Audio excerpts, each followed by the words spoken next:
Well, hello and welcome to this Earth Ethos dialogue. I'm here with Valerie and Savannah in Newen Country on the South Coast, and we're joined by our dear friend Randy Langford from Austin, Texas. We've known Randy since our time living in Austin, and I was thinking about how I would describe you, Randy, and what came to me was you're an educator. Does that does that sound accurate to you? Okay. Well, yeah, I might phrase it saying more along the lines as I facilitate learning. Okay, I Yeah, I was gonna say facilitate learning, more facilitator. like that. Yeah, I Oh, like it. yeah. I wanted to say too, do you know, I think it's debatable, do you know who are meant to be the sort of traditional custodians of Austin land? I mean, there's Comanche, before that was Aztec. Like, do we know sort of who were the peoples there? Interestingly, because I have a friend whose family has a ranch out around Blanco, and so the University of Texas and some other um, archaeological schools where anthropology and archaeology are studied have come out there to their place. And one of the reasons they came out there is because their place is on the Blanco River. And then, of course, Austin has a Colorado River running through it. But they've they've dated back the oldest settlements, known encampments of human beings in this part of North America and United States to this area, and they have it dated back to about 12,000 years. Hmm. And so I've seen some of the camp, like in Blanco, I've seen the encampments, and you can tell it's very clear where they would sit and make arrowhead and spearheads and knife blades, and they had their dugouts in the soil next to the creek beds where there was water and stuff like that. So I'm not sure exactly who those people were. Um, I'm sure that other tribal folks have moved in long between then and now, but there have been folks who have considered this area home for a long time. Yeah, great. Hmm. Um, so yeah, Randy, um, I would go out on a limb, although I don't think it's a limb, to call you one of the most interesting people I know or have ever met. Um, when we met Randy, you were just moving on from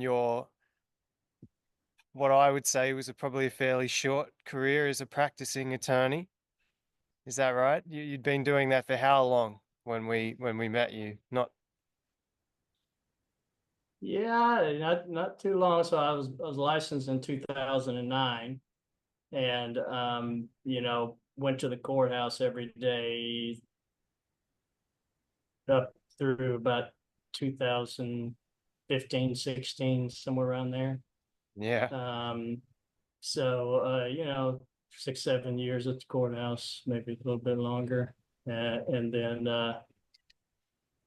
y'all know the story. Just I kind of had a moment where I had to decide if I was going to sell my soul to the proverbial devil and keep going down and making some pretty decent money at the courthouse, which was easy to do, or if I uh, if I wanted to try to find another way. And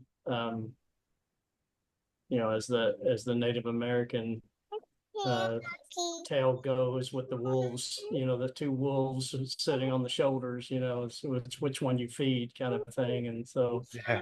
uh, I decided to try to find a different way to use whatever education and skill set I had, because I wasn't experiencing what I would consider to be justice at the courthouse, and quite frankly, never really heard anybody else say that they had either. So Yeah.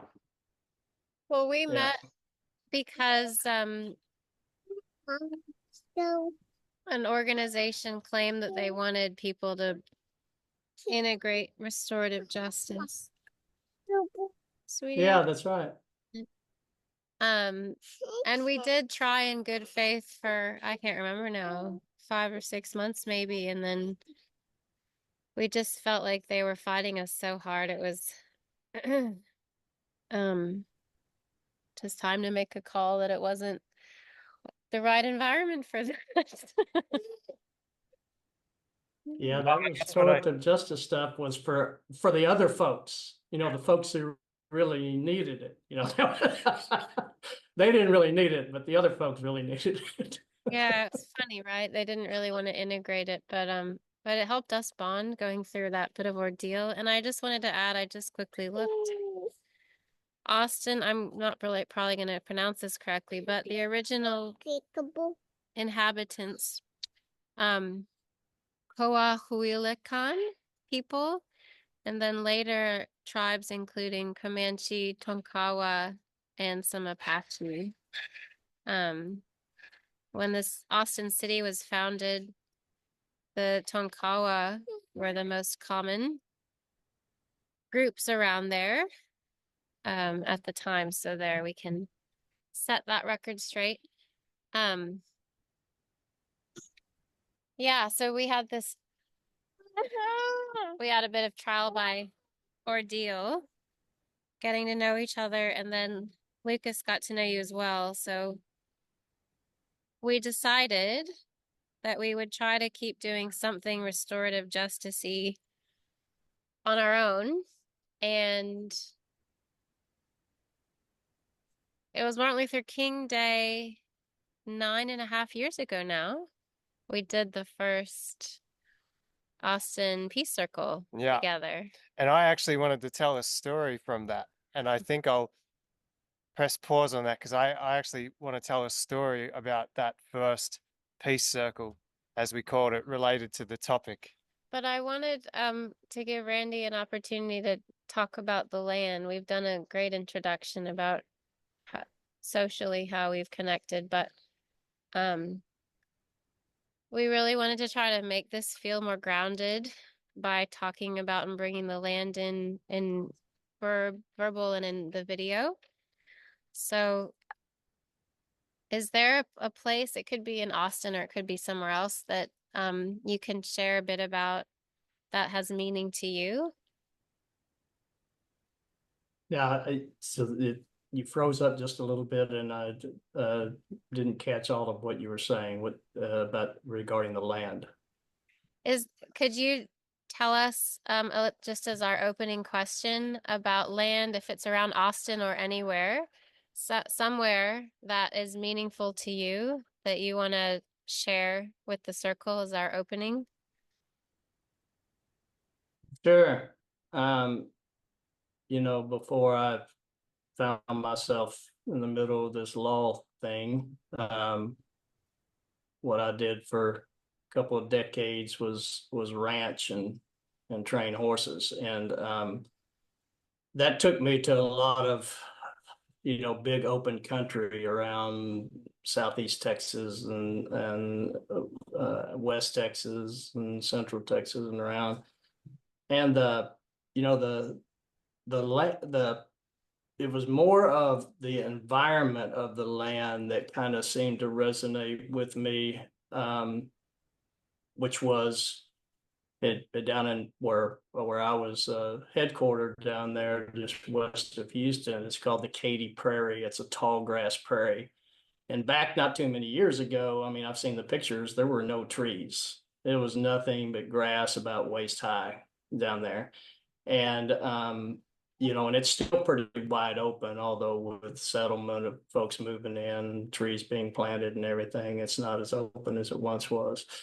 But that wind blowing and just open country where you could see, into next week, that had a certain impact on me. And it was West Texas was like that for me, where the wind blew and you could just see for miles and miles and miles.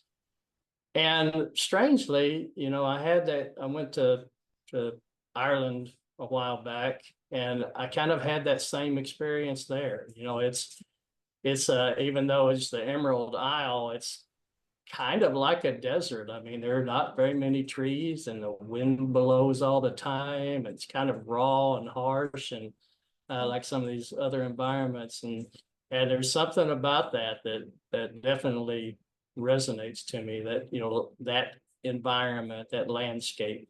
Um, so yeah, I love it. It was connecting you with the old country, even if it was subconscious at the time. Yeah. I yeah, can imagine. I thought about this a lot actually. The way people like the Irish when they got to somewhere like Texas, and there were no red coats, and instead of having, you see those like stone plots they have, if one family had a couple of tennis courts worth, they were doing well. And then they get to Texas, yeah, it's like just as Nope. far as the eye could see, you can sort of see the spark of some of the Wetiko really then, because it's like people aren't great at moderating that natural desire for space with then the desire to accumulate and things like that. So it's like they must have looked at that and just been like drooling. I think we have to explain what Tico is a type of greed that is sort of never ending. Yeah, Yeah. it's like a contagion. Um, Psycho spiritual greed. yeah, Um, and so I think it was kind of in reference to like mental illness or something, wasn't it? The yeah, native folks was almost like it was considered to be a sickness. yeah, that's I right. think. It's basically like a cannibalistic spirit.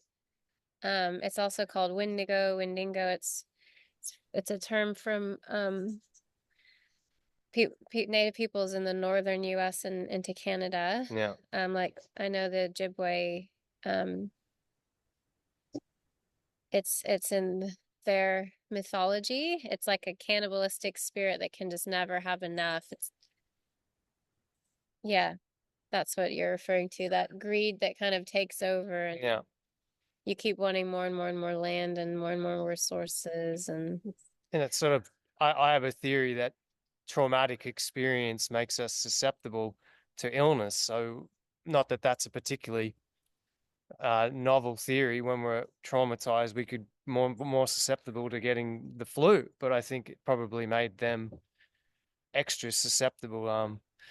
There's a really great song by the band The Drive by Truckers called Forever South about that process of arriving in the boat in the likes of Boston or somewhere and finding that just way too crowded and oppressive and just going south, south, south, south, south. And your mob made it to Oklahoma. Is that?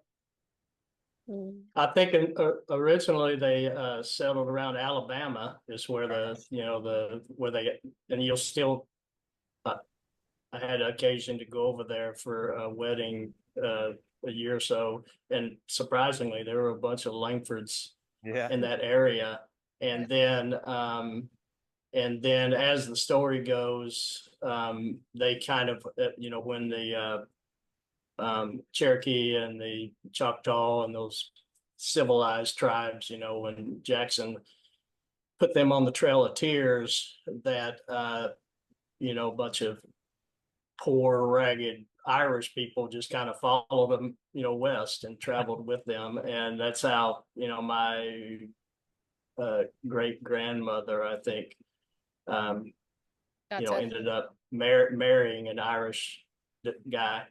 She was 100% Cherokee, and he was, you know, probably not long off the boat, kind of thing. And she was a little bitty girl on the Trail of Tears, and ended up uh, marrying him probably, as a preteen, as Yeah. they did in those days, and uh, and then that's kind of where the story started there. mm. Yeah. That's very interesting. It's We need to do our land. yeah, we should. Um, so I wanted to talk about a very particular place actually, and I guess that makes sense. If we're going to be doing a bunch of these dialogues, we can't just say the south coast of New South Wales every time. That'd be a bit boring. So we're in a place called Maruya Heads, And very, very specifically, there's a place called Pedro Point, not far from here, which is a combination of national park and then also an area that's being managed by what's called the local Aboriginal Land Council down here. And it's sort of a very forgotten part of the coast. It doesn't get a lot of visitors. It doesn't get a lot of attention. I basically never run into anybody down there. But since we've been living here, it's really been one of our favorite places to go and decompress, I guess. Um, it has a lot of beautiful, beautiful tall trees. Like some of them are called the spotted gum. Another, I'll actually attach a video that I took of that area to this dialogue before we post it. And you can always hear the sea and this sort of rumble in the background wherever you're walking. So you can't see the sea. It's sort of, you're in the trees, but you can just hear this sound of the ocean because it's maybe only a few 100 meters away. And it's it's really interesting also to see that there's a paper boundary between two segments of it, and it's all the same zoning now, but back in the day there must have been one area that was conserved and one that was logged. And you can see the effect of the logging in terms of the different trees and the way they've come back in a very different way. And there are a few places you can go where you can actually look down this track, and on the left was where it was logged and on the right is where it wasn't. And you can really see the way nature doesn't just recover evenly. It's like when you do something like that, there are certain trees that like are the first trees to spring up after that kind of devastation. And it's almost like a monoculture that looks a bit sort of sick in a way, a bit sort of ill. But over time, I guess that monoculture would slowly give way and that biodiversity would come back if we leave it alone. At least that's how I feel walking around down there. And it's, yeah, what would you like to add to Pedro Point? I will just say that we were walking there for a while and you can hear the sea. Usually we go see the sea after we do the walk because it's just a short little ways from there. But I just felt like such a city person because I kept hearing like background highway noise in my head. That's what I kept thinking it was instead of the sea, because I grew up with that as the background whir sound, and then we'd walk there a few times and I said something like, "What the heck road are we hearing?" And Lucas is like, That ain't no road. "It's the sea." That's the sea. What's wrong with you? Yeah, I remember that. Yeah. That was funny. Hmm. Um, but yeah, I really felt supported by that land. And I guess that's kind of, I'd like to think some of the skills I've been developing over the last few years of my life is actually the ability to connect with land and receive support and nourishment in a way that maybe I didn't used to. And obviously that's a process. But that land's been a really great receptive space for me Hmm. to learn and develop some of those skills, because there's a passive component of it, I guess, just recognizing certain things. But then I see there's this flip side that's actually the actual things you actually have to go and do. Yeah, the relationship Yeah, we regularly have gone there now for a while. We have certain trees we go see, and yeah, one of the first times we went walking there, Savannah just started walking up and hugging a bunch of the trees and saying hi. yeah. It was just adorable. Savannah hugs trees and says hi without being shown or prompted. It's wonderful. Mm. Yeah, that'll be our one, Pedro Point. Yeah. We don't know the traditional name for it, unfortunately. Unfortunately not. And nobody knows who Pedro was. Yeah, it's a curious name for down Yeah, here. there's not many names like that down here. Mm-mm. Yeah, that is interesting. Well, A lost Spaniard or something that Right. lived yeah, in there. the Or one someone, person. honestly, Australia's history, without being too mean to us, it could have been some guy that had olive skin and he could have been from Greece or something, but they would have been like, you look like a Spaniard. And his name was Peter and they started calling him Pedro. Honestly, it could be something as dumb as Yeah. that. Maybe not. Maybe. So the topic came to Lucas, because our connection with you is through restorative justice and doing Peace Circle, was to talk about sort of sacred communication. So you've done a lot of work on improving communication and facilitating people to have more intentional, meaningful communication. Yeah. I actually had two short stories that I wanted to actually start with. This came to me quite clearly earlier in the week. Um, Two examples of sacred communication, both involving you, Randy. So I remember our first Peace Circle, Martin Luther King Day 2015, and we had some people come that we didn't know, but they obviously heard about it peripherally through whatever, I can't remember what, and the topic was to do with racism. I don't remember the exact prompt, but being the kind of people we were sort of reflecting on our own experiences, I guess.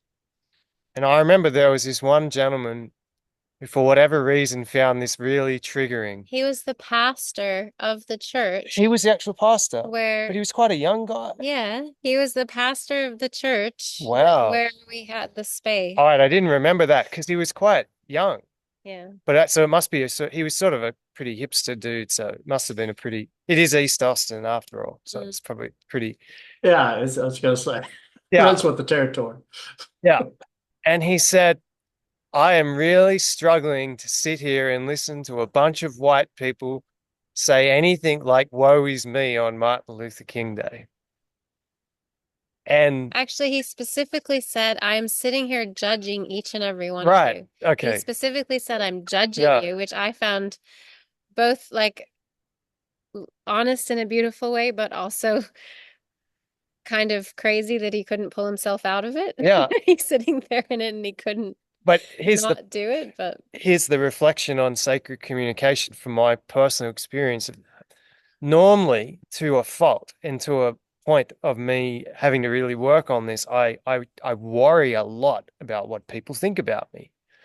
But for whatever reason, in that container that we'd created, and you were a big part of this, Randy, in the sense of the energy, he expressed that sentiment. I'm judging you, but on some level, I didn't actually feel judged, if that makes sense. Like he expressed that thought, I'm judging you, but I didn't get that pain in my head and in my, especially up here, the tightness in my chest, but the thought spinning like, he's judging me. Did I do something wrong? Like all those panicky thoughts around social faux pas and everything, but just weren't there.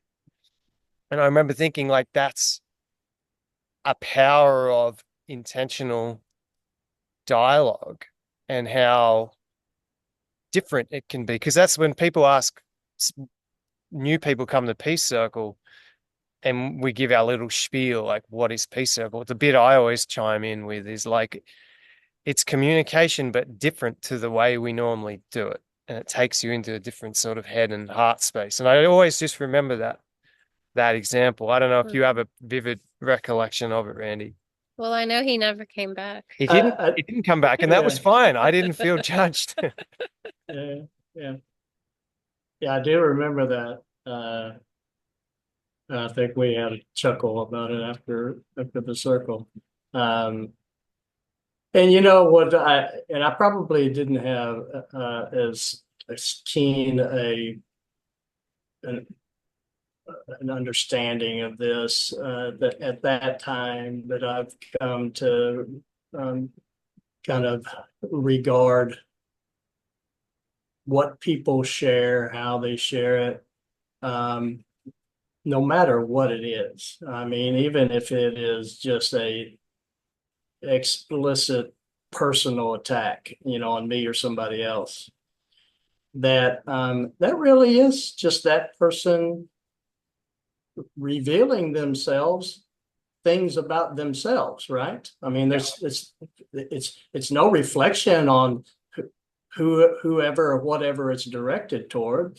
It's really just a pretty earnest, kind of transparent forthcoming expression of what they're thinking, how they're feeling, their perspective, their journey, their experiences.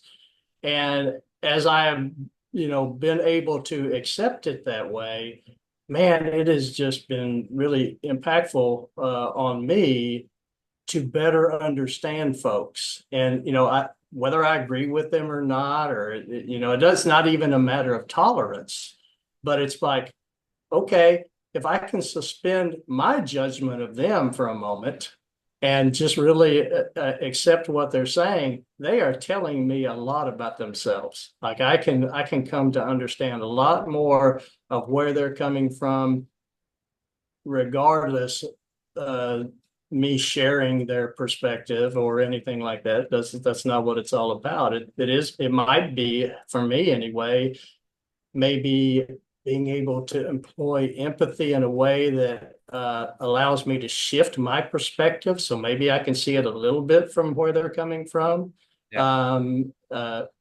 Because, oftentimes with me, if that defensive judgment, comes up right at first when somebody says something like that, I tend to, it starts filtering out really the I guess the um, kind of the spirit of where they're coming from, because if we really listen, we might be able to hear something that they're saying that might reveal a traumatic experience that they had or something along those lines. I don't remember that particular instance, and I don't think I was really in that frame of mind that much at that time, but I've come to be able to listen differently and to not be as reactive and maybe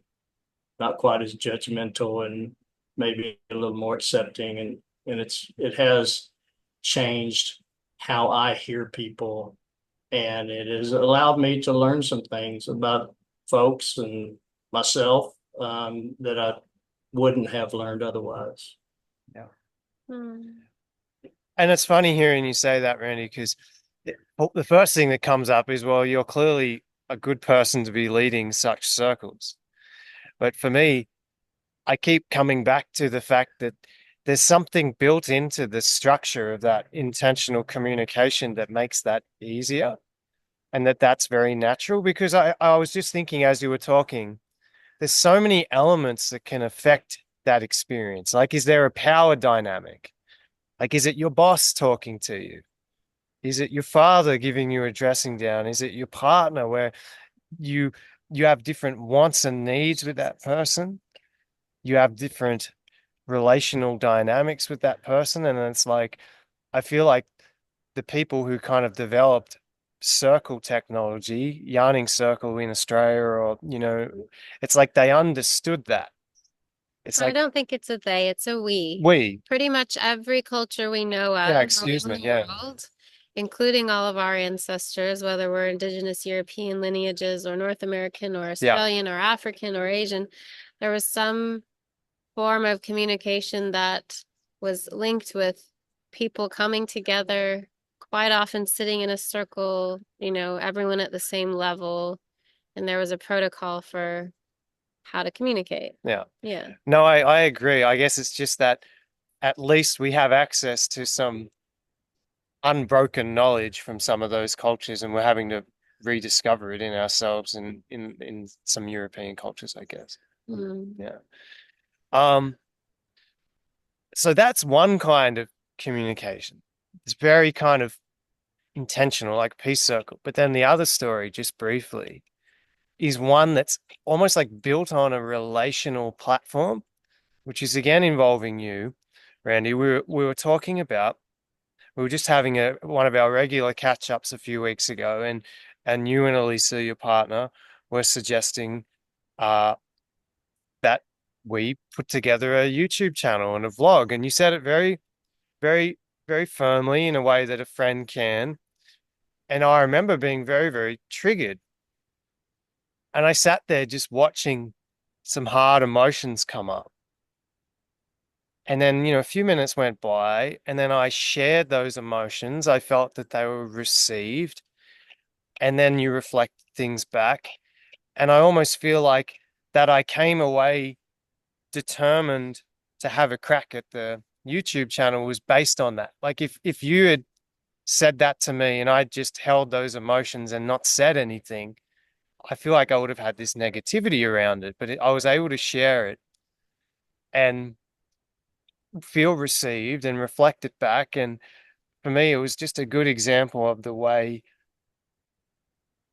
building these relationships over time is like so important to us as humans, because then it enables that kind of communication to just flow. Like it's all, and then it's like the more structured is for people you don't see as much. Because I can imagine, it's like groups of people who are strangers or even potentially antagonists.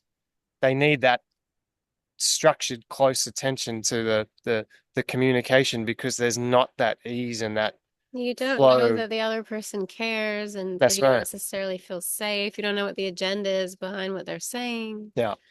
But yeah, you knew that they wanted something that would be good for you. Yeah. Yeah. But I like those two stories because one is an example of just the natural flowy way that people who know each other, but also in fairness, people who put a lot of effort into sitting with hard feelings and communication, like we practice those skills. But then the other kind is like literally strangers can come together and In with a certain the format. right Yeah. structure is the right attention, those hard feelings can be shared. And it's just that understanding those nuances between friends and strangers and potentially even people, like I said, who might have a disagreement, seems really important. Yeah, I mean, like as Valerie mentioned earlier, these processes and protocols and technologies that have been developed and developing for millennia. Um, they've that development has been through a study of just human nature and the humanity and how we engage with one another. And so, it's kind of a cliche deal, but the whole thing about, less focus on personalities and more focus on processes. Yeah. I think you see some of that anyway, and in the way that those kinds of conversations and dialogues developed, over centuries and centuries and centuries.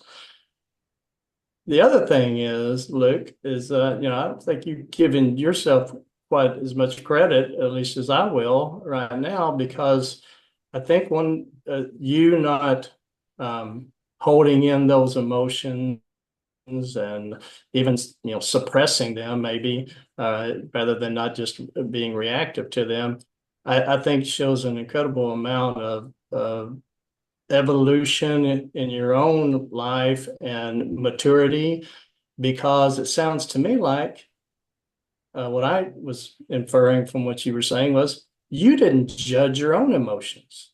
Like they're emotions. They're not good. They're not bad. They're not, and if you can bring yourself, and us, can bring ourselves not to judge our own emotions, our own thoughts, maybe we'll be able to express them in ways that can be more readily received by others.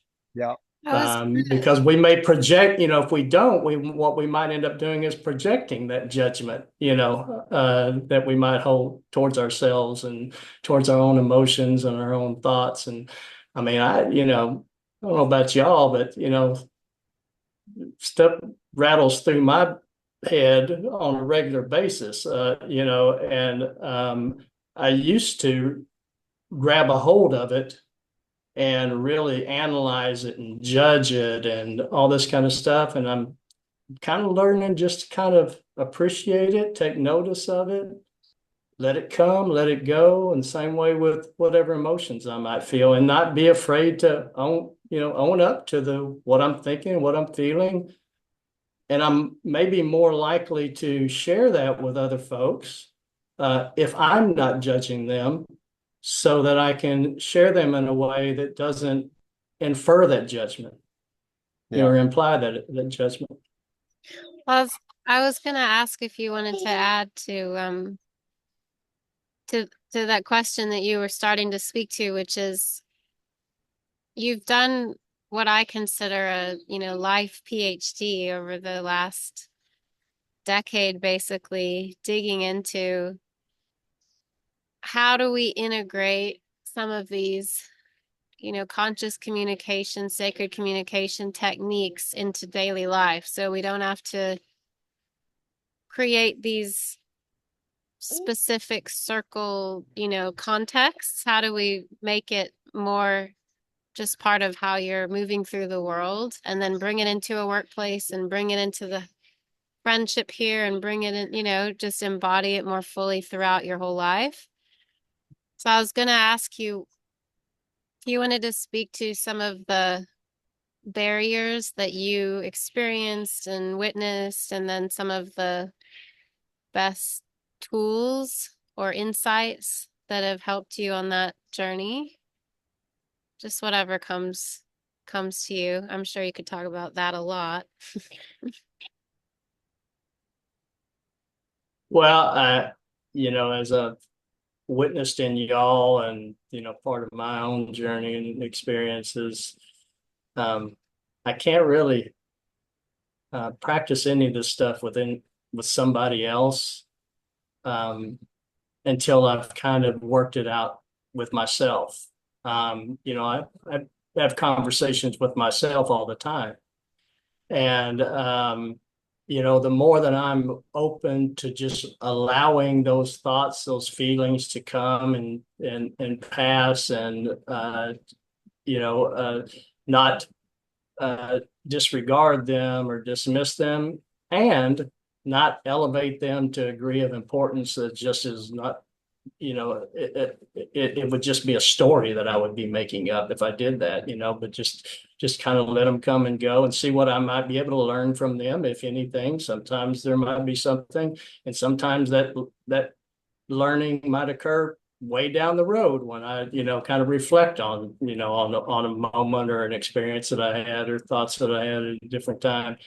And some of that stuff that, you're, I think, referring to, Valerie, like, has come that way. Like, in the moment when I experienced it, it it had a very different meaning to me than miles down the road or years down the road when I reflected on it. I was able to reflect on it with a completely different perspective and understanding than the perspective and understanding I had when I was experiencing it in the moment.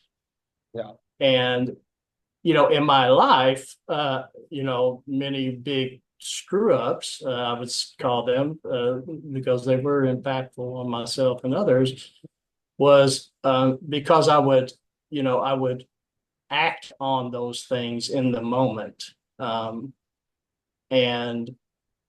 I didn't really have an understanding of how my understanding of those experiences and my perspective on those experiences would likely be very different down the road, maybe sometimes not that far down the road.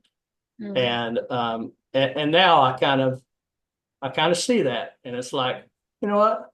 I think I'm gonna sit on this one for a little while. Let's see what I think about it, in a month or a year or whatever the case may be. I don't need to impulsively act on any of these feelings or thoughts or anything else right now. It's I can just enjoy the moment, and if opportunities arise, or maybe I can institute some of these, thoughts or feelings or whatever, okay. And if they don't, that's okay too. Well, the fact that you talk about it in terms of spaciousness just connected me back to your opening about the land and that sense of, just being able to see really far. And it's like in bringing that into your inner world now as well. That sense of just being able to see and just let there be this spaciousness. And the wind comes, the wind goes. Maybe I'll ride this wind, maybe I'll ride the next wind. Yeah. Yeah. No, it's listening to you. Yeah, I like it. Go ahead, Luke. I was going to say the way you talk about giving things time to percolate, it makes me feel a bit of grief for the way really complex interpersonal crises and decisions are dealt with in a lot of the society we live with. Because if you imagine the complexity of you figuring out your internal mess and not acting on it rashly, it's like each additional person you add to that dynamic just increases that complexity. And you would think if we had more wisdom in how we applied our thinking, it would be like, right, well, the more people involved, the longer we need to take to work out what we need to be doing and how we should be doing it. That the world sort of pushes people to make quick and fast decisions and settle differences quickly or tokenly, really, as long as they get to an outcome. Them quickly. Or punish them quickly. And it's I was interested in some of your efforts, Randy, with your professional work at the moment, like your communication framework. Do you find prospective clients wanting to know like how long this is going to take and kind of pressuring you about that? Because we have a client who's been doing some education on, it happens to be diversity and racism in Australia, and she wants to crack them open in this really big way. And they're like, yeah, your 3-hour training was too long. Can you do that in an hour and a half? It's like a huge, ridiculous emotional topic. And they're like, now in our corporate world, these are managers, you know, forgetting that they're the decision makers and the people that we would want to be the most spacious and wise. They're like, nah, we're too busy. We want to learn about racism in an hour and a half. So have you had any experiences with people connecting with the idea that that more sacred intentional communication requires an investment of time as well as a different mindset? Yes. I'll give you one that's kind of a prescient situation. That working with some folks, small business, but they, have a business that has 100, 120 employees, and they're making pretty good chunk of change off this business, and it's been around a long time as well in Austin, which is these days in Austin is saying something.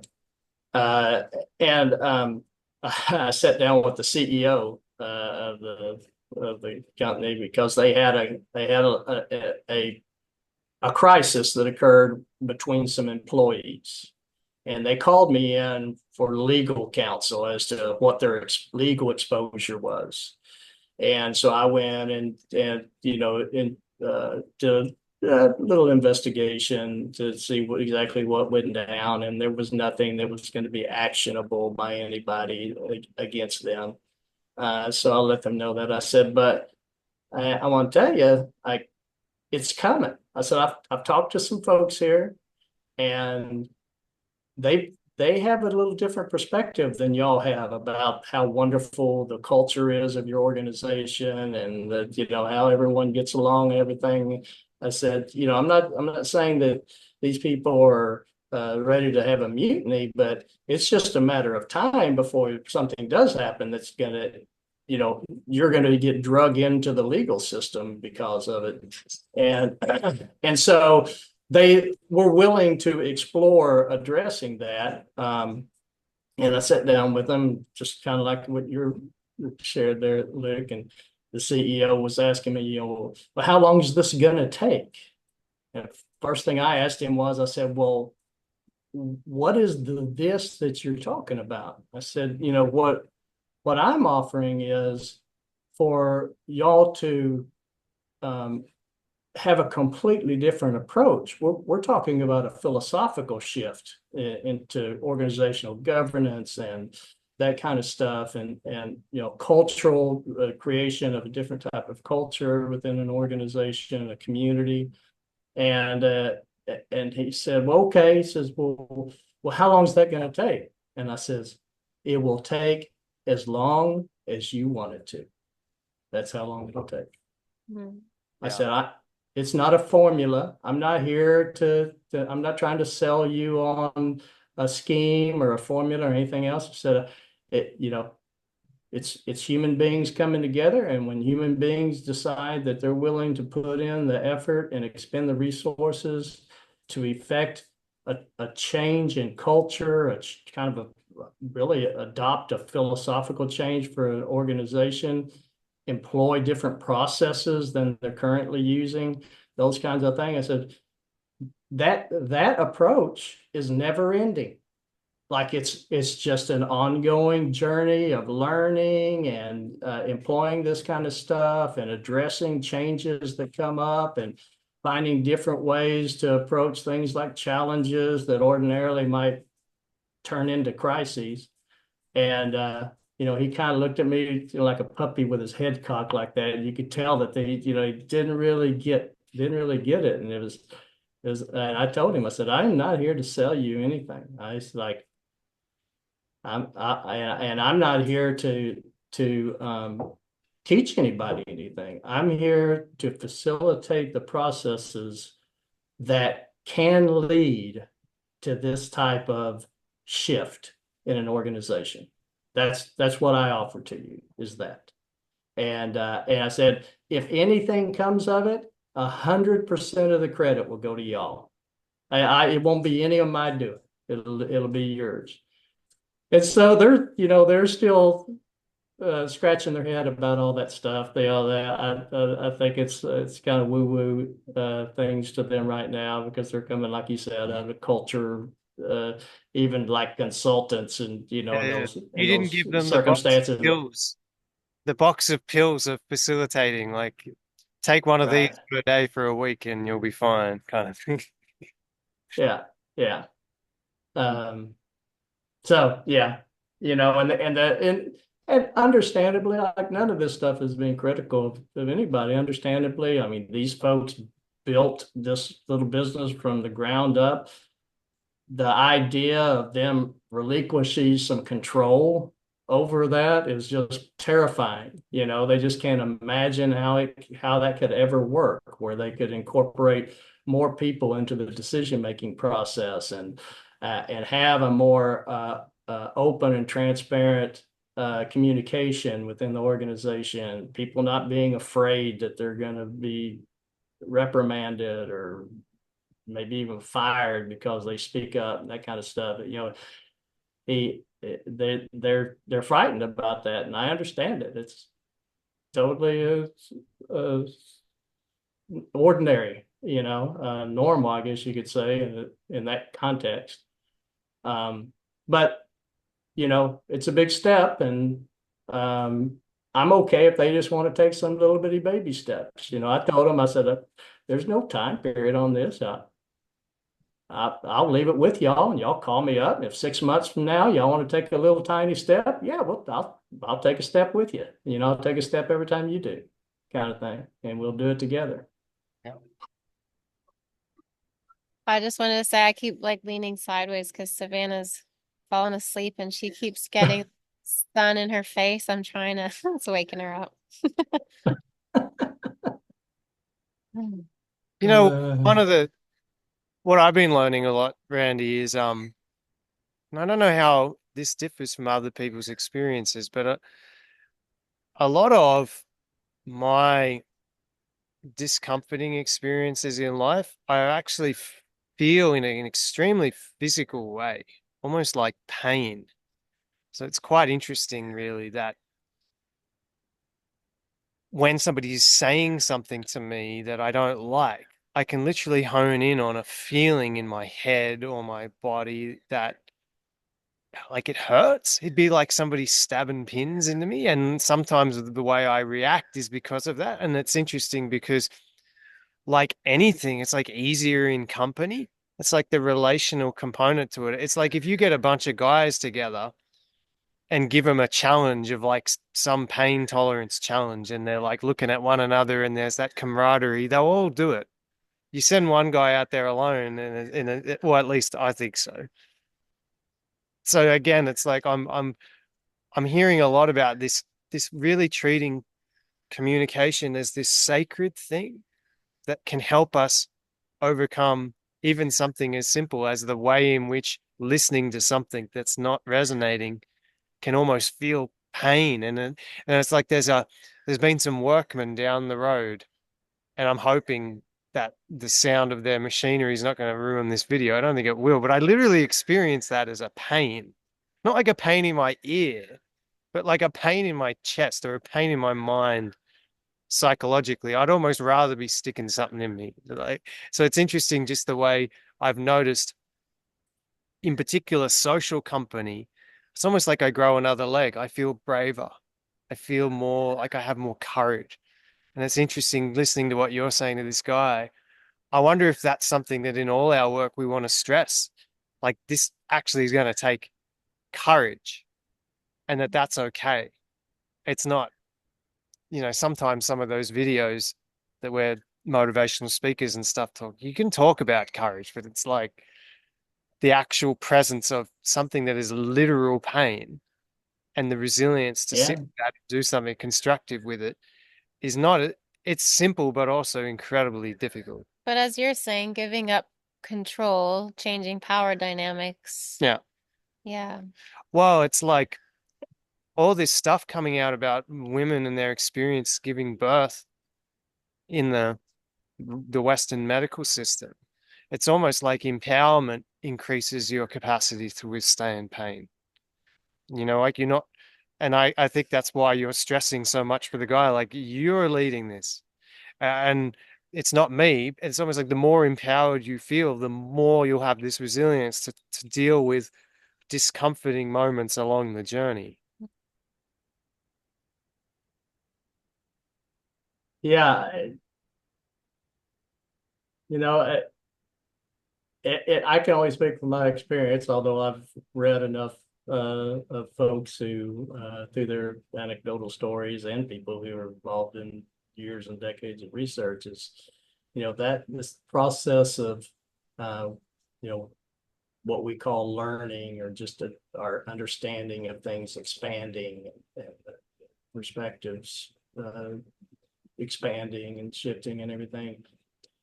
I mean, that requires us to step out into uncharted waters. I mean, we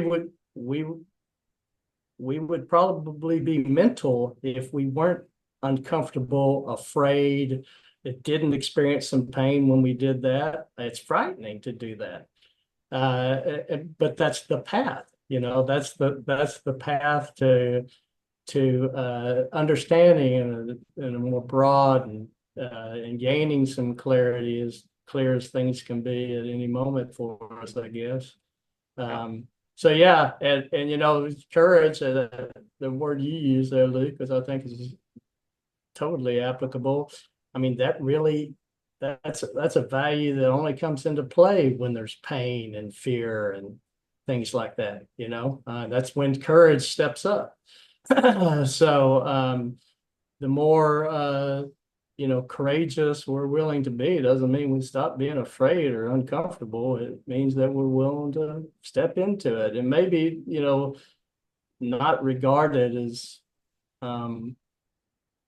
with a judgmental perspective. But it's kind of like we have talked about before. It's like, really and truly, if we just shift our understanding of conflict, and instead of seeing it as something to be avoided or be punished for, and it's just nothing more than diversity of perspective with folks. Lots of folks coming together, having lots of different ideas, and you're going to have conflict.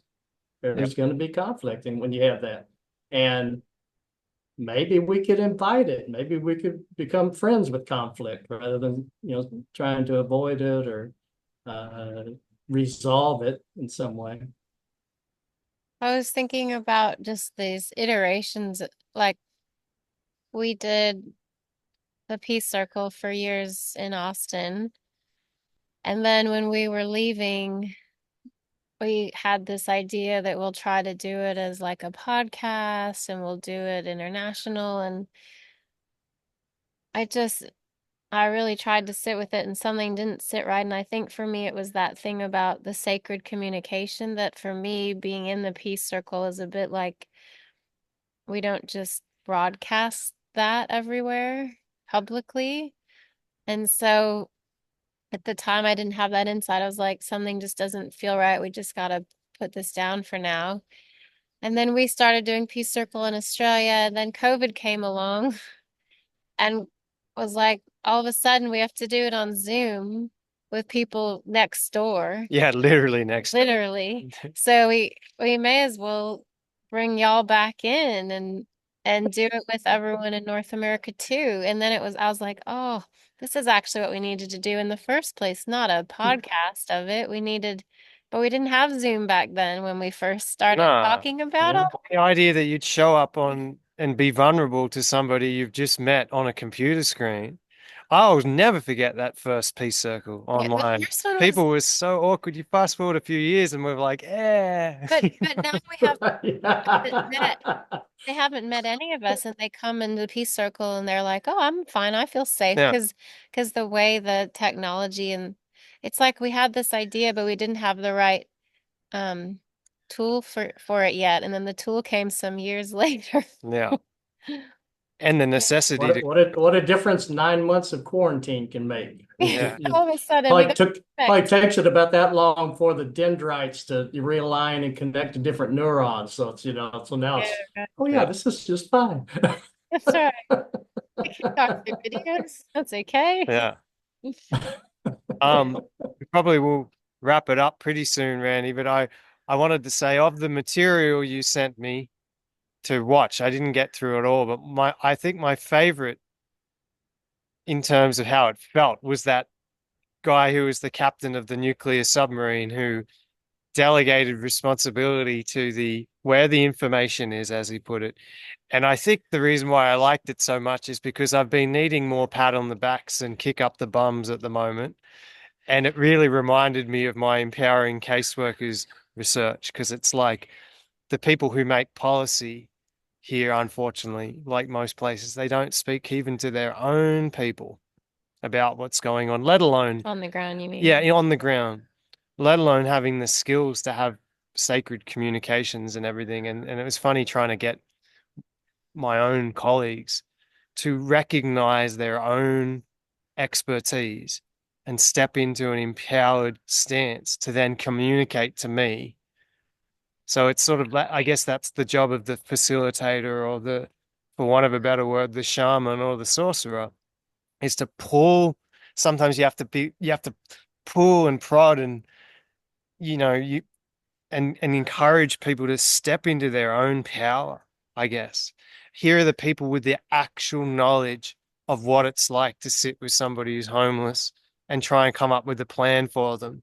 And they feel less confident in stating things about the world than people who do it from like a researcher point of view. And I guess that says a lot about Western supremacy ideas around research. And we'll probably talk about that on another one. But I just wanted to say I really, given my slightly vulnerable state at the moment that I won't go into in detail, I enjoyed just feeling like, yeah, the captain of the nuclear USS Olympia says my empowering caseworkers research is the way to go. And I felt really nice. So thanks, Mandy. Well, I just wanted to invite you to share um, what has come to you as a bit of a structure for working with people. Would you just talk a little bit about your four cues and um, just whatever flows briefly to share for anyone watching this? They can find you and work with you or look at some of your materials more, but can you just give us a tasting of, the process that you've come to facilitate? Sure. That four Qs, as almost everything that I've ever ended up applying any not an effort or resources to, it came out of my own experience. And, um, you know, finally growing tired of making spur of the moment, crisis driven reactive decisions that, I talked myself into the idea that that was the way it needed to be done. And really instead trying to think about, could there be a process that would afford me an opportunity to really consider information differently than the way I've been considering it? And so that was really the impetus for the 4Qs is just a process someone could use, not a formula, just a process someone could use that would walk them through the consideration of things like, hey, what do I really want? Why is it that I want this thing, whatever it is, ham sandwich for lunch, or what doesn't make any difference. What the consideration is, is it in alignment with the values that are important to me? That is my motivations such that that kind of supports the world I want to live in. Just to take a moment. And it's like anything else. What I found was, at first it was really cumbersome and kind of clunky and everything, but it's kind of like learning to ride a bike. At first you're thinking about the steering, the handlebars and pedaling, and you forget to pedal, and you like, because you're putting so much concentration on the handlebars and you fall over. But after not too long, you're doing all of it without even really consciously considering it. It's the way that you then operate. And I found that to be the case with, that 4Qs process. And as well as, the dialogue approach that goes with it is the stuff that we did at the Peace Circle. It's no different. It's kind of it's crafted a little bit to be a little more applicable within the context of business organizations and things like that. But it's no different than the things that we've done, just to be used for decision making and governance.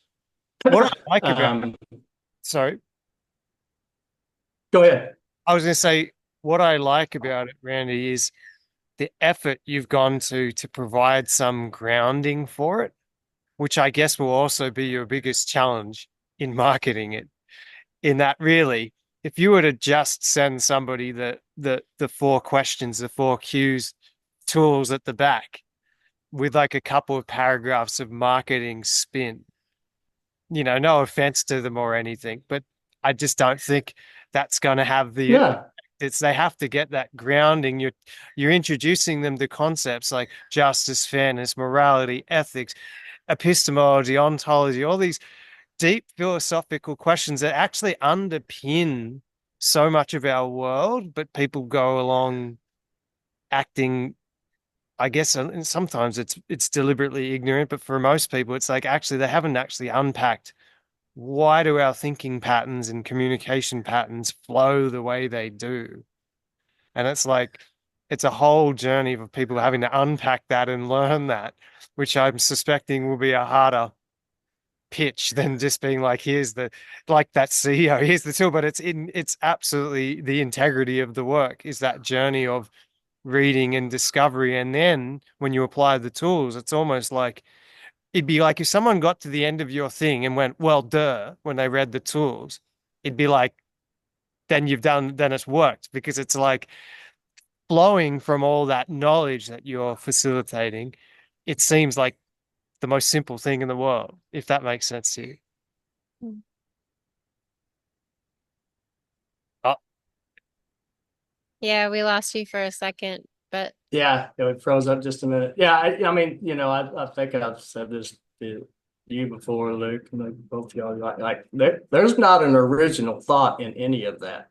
It is born out of information that I've come across, personal experience and the experience of others, and wisdom of the ages, I guess you could say, kind of thing.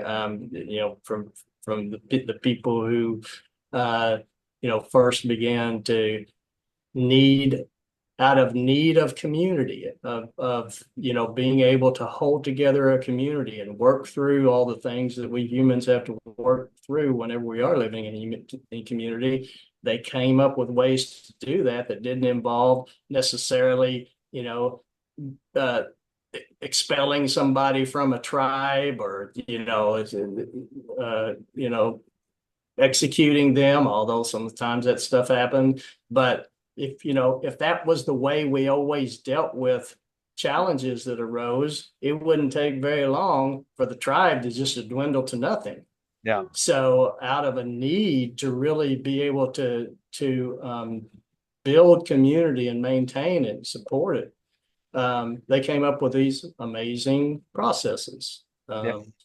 And so, it's just taking some of that stuff and trying to incorporate and incorporating into that as a kind of a foundation.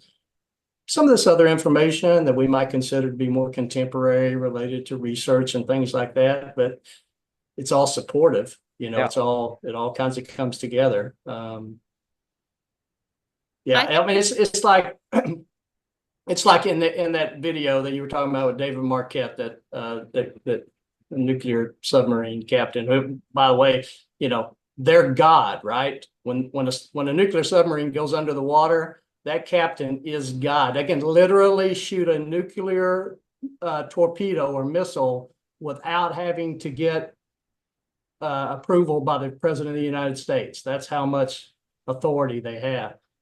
For that guy to do that, to give up that kind of control was just fascinating.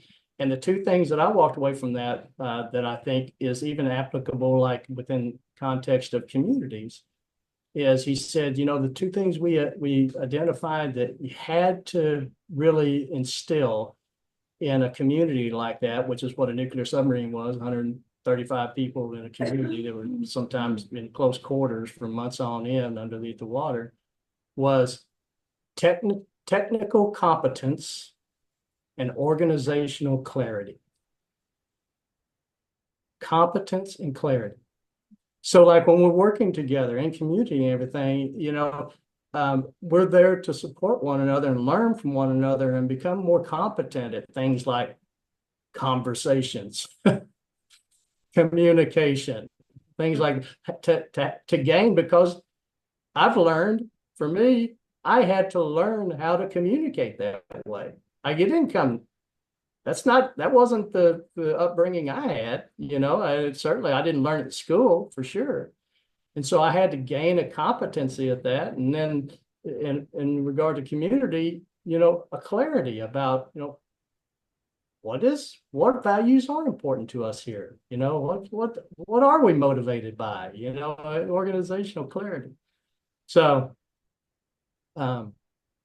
yeah, that's just, but that's a foreign, those are foreign notions to folks sometimes. However, if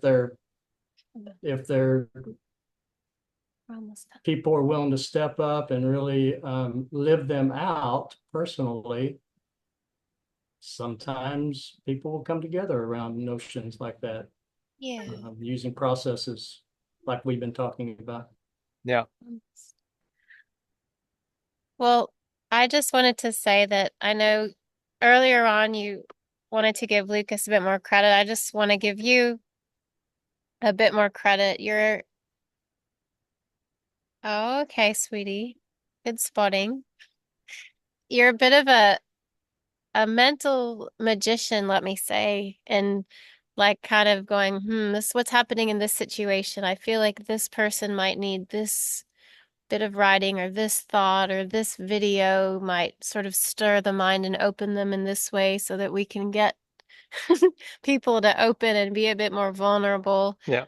And it's that thing of, I feel like the artistry of facilitation. Yeah, darling, I'll be with you in just a minute, sweetie. The artistry of facilitation is sort of what you were saying, is how you can sort of appear invisible, but it goes back to what Lucas was saying at the beginning. It's that sense of you're holding the space in such a way that people don't even realize how much effort you've put in to give them space to safely explore these new ideas and new ways of being. Yeah. Um, and yeah, you are a bit of a magician about that. Well, it's funny you say that because I'm reading another one of those Brian Bates books at the moment, and he wrote this famous book called The Way of Weird, which is about Anglo-Saxon wizards. And it's funny, you were saying none of that is my information, but it just occurred to me in if somebody was casting a spell, most people would give the credit to the person who actually cast the spell. Like if I had a book of spells, that's the information, but it's just a book until I actually cast the spell. So I think that's what you're learning to do, Randy. It's you may be drawing on other people's info and adding little snippets of your own, but you're actually, like Valerie was saying, it's just dead information really until somebody actually You embody enlivens it by casting the spell. So that's what you're doing. Creating the space. Yeah, I feel like I'm similar. So it's probably so we connect that way. All right. Well, I'm cool with that. I'm all right with being a spell caster. Is there anything else that people want to say to just feel complete? I just wanted to ask you what you thought of my research, Randy, because I know I read it to the end. I think I mentioned that to you, and ready to sit down and really talk with you about it. You know, I think that well, Randy. it's like this, Luke. You get it, but what you get doesn't align with the philosophical overarching philosophy of Western society. yeah. It just doesn't fit. Yeah. And so the trick then becomes, so how do we navigate that? Yeah. Because it's, nobody, if they had any sense whatsoever, unless they were just an ideologue, they just wasn't going to hear anything other than what supported their particular opinion, could argue against any of the research that you did. Yeah. But that research it's just like oil and water to the philosophy of Western civilization. Yeah. No, it is the challenge, and I must say, so that just for people who always know, and I did a research project on homelessness about empowering caseworkers to be able to actually communicate the needs of their clients to the people who control resources, so we can work out who needs what in a very nuanced way that relational aspect of a caseworker can provide. And I guess it shows me though where I feel a bit stuck in terms of my being of service to that. If I'm the water and the society is the oil or vice versa, what does it mean to be in service in that respect? So if you are the oil and society is the water, and it's your culture, in my case, that Anglo-Australian culture and the Western European-based culture, what does it mean for oil to be in service of water and vice versa? So maybe that's the question to leave it then, because that's what still gives me stress, especially because that service often comes with the income that pays for some necessities of life as well. So I have not figured that out, and I don't expect to figure it out soon. What does it mean for oil to be in service of water? But it's a really interesting like that thing to hang on the end of the thing. I suspect that you're probably going to ponder that too, mate. Yeah, I tell you where I'm beginning to find myself is, I don't even know the source of the parable of the sand dollar with the sand dollars that were washed up on shore, and when guys going down there and just picking one up and throwing it back in the ocean, and there's millions of them, and the guy confronts him and says, this is just a waste of time, for you to do that. I mean, you're not going to make any difference.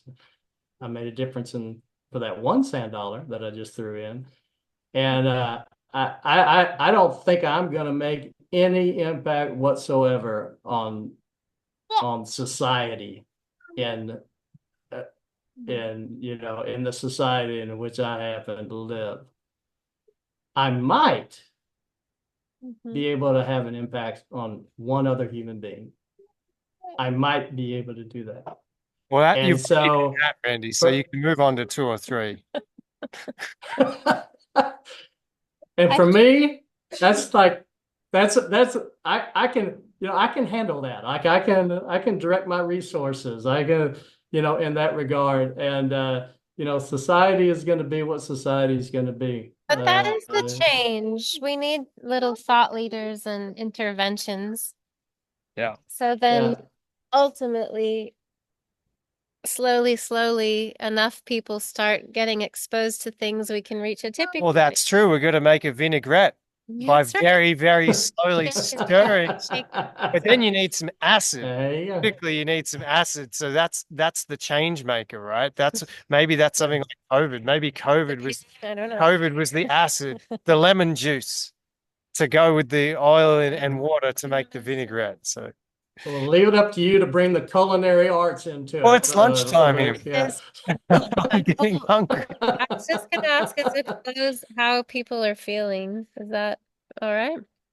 I'm feeling really happy, and I'm feeling really grateful for some of the momentum that you've had a role in generating for me, Randy. Honestly, my life just needs little bits of Interventions. little interventions to help me steer my intellect in just that right way. Otherwise, it's just like leaving the Ford Mustang idling. It's a terribly inefficient vehicle at 0 kilometers an hour.